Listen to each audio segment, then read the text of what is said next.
Sabe que eu vi o Marcelo Beckler falando sobre Ele? os confrontos. E ele disse assim, cara, se o Inter começar a jogar de amarelo, eu vou olhar e saber que é o time do Inter, porque tem uma ideia clara ali.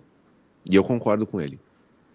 Tá muito claro que fecha a linha de 5, o Vijagra dá equilíbrio no meio, o Alan Patrick entrou para dar mais qualidade a esse ataque, ele joga mais avançado, ele joga junto com o Bernabé e Carboneiro. Eu concordo com ele. Eu concordo muito com o Beckler. Tem uma identidade no Inter. E faz sentido o raciocínio que eu já tinha colocado de que o Inter prefere jogar a primeira em casa, constrói o resultado. Tem um exemplo recente de que funcionou contra o Corinthians, né? Mas também a ordem dos mandos agrada ao Grêmio. Uhum. Que o Grêmio fora de casa é constrangedor.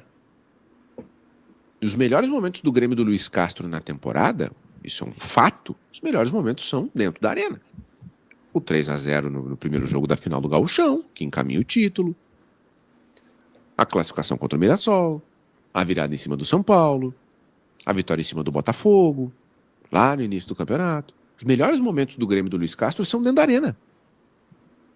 Então, a ordem dos jogos, ela, antes da bola rolar, né, ela é boa para os dois lados. Ela se encaixa na visão dos dois. Né? Tô Sabe que contigo. Tô o contigo. Tomás Rames, Ele. o próprio, Tomás Rames. ele tá na audiência e Ah, é? ele. Sim, e ele lembrou um contexto aqui, né? A gente tava falando do título de 92 do Inter, Hum. que a classificação nos pênaltis antes do Grêmio não tá na, na- na história, assim, né? E ele falou que a Copa do Brasil tinha menos relevância naquele momento, né? E é verdade. A Copa do Brasil, ela não tinha tanta moral, né? Quando ela começou. Ela começa em 89 e ela vai ganhar moral no meio dos anos 90, né? À medida que ela. Não, à medida que ela começou a ficar uma competição que pagava muito bem, né? Que começou a pagar melhor, ela começou a ter mais relevância entre os clubes. Atalho Sim, para Libertadores, né? sim, Aquela coisa toda. sim, sim. É que, na verdade, a Copa do Brasil ela surge como um movimento dos clubes, como um movimento do Clube dos 13, que era tirar o poder das mãos da Uhum. CBF, e aí eles organizam, o Grêmio é campeão da primeira edição, 89 em cima do esporte, e aí a própria Libertadores ela não tinha muita moral com os clubes É, brasileiros, né? E aí ela vai ganhando força, mas agora, sincero e honestamente, claro que é um baita de um produto, a gente tá falando aqui de um Grenal que é histórico, mas a Copa do Brasil, ela virou uma Copa da Liga, né? A Copa do Brasil virou uma Copa da Liga no campeonato inglês, né? Ela perdeu a essência dela, né? Com as recentes mudanças, né? Ela teve várias fases assim na história e os momentos mais áureos, mais nostálgicos da Copa do Brasil foram aqueles em que times que não eram da primeira divisão fizeram campanha. uhum. A gente vai lembrar do Paulista, do Brasiliense, do Santo André, a gente vai lembrar do Criciúma, do Filipão, né? E com a maneira como a Copa do Brasil está organizada hoje, ela é voltada para os times da primeira divisão há A muito gente tá tempo. falando até 2010 ali, 2011, talvez. É. Aí depois começou.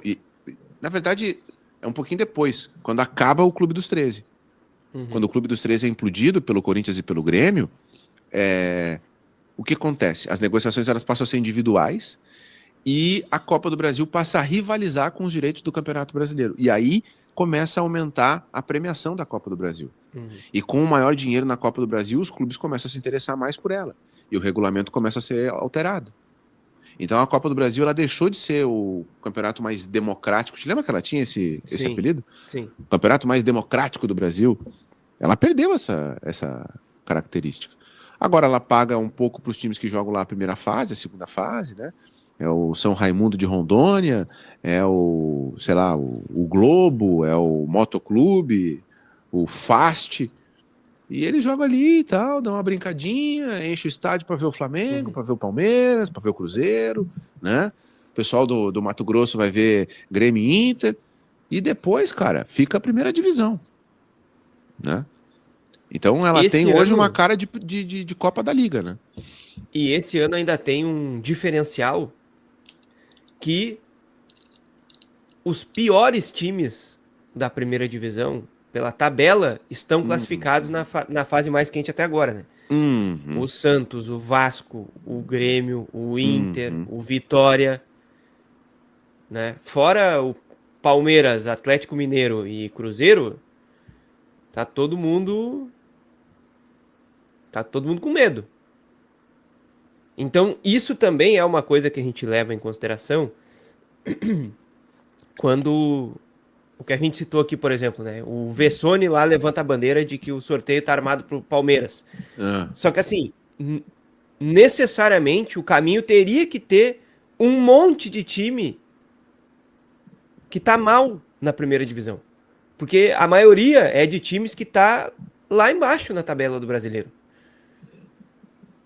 eu acho engraçado Os que que se estavam mais fale acima isso. não passaram de Eu acho fase, muito engraçado entendeu? que se fale isso. Que quando o Corinthians pegou o Vasco, né? Um Vasco remelento na final do ano passado, o cidadão não falou nada, né? Tô tentando me lembrar se teve alguma outra. Se teve outra bomba no ano passado, assim, Ah, por favor, de cara. jogo. Por favor. Ah, vamos se respeitar, velho. Outra coisa, né? O Corinthians não tem nada que reclamar, né? O Corinthians não tem absolutamente nada do que reclamar. É 2026 e o Corinthians ainda tem Pedro Raul como centroavante. O Corinthians foi eliminado pelo Inter com justiça. O que o Corinthians Aliás, quer reclamar? esses jogos aí mostraram que, desculpa, gente, o Pedro Raul não tem condição de jogar no Internacional.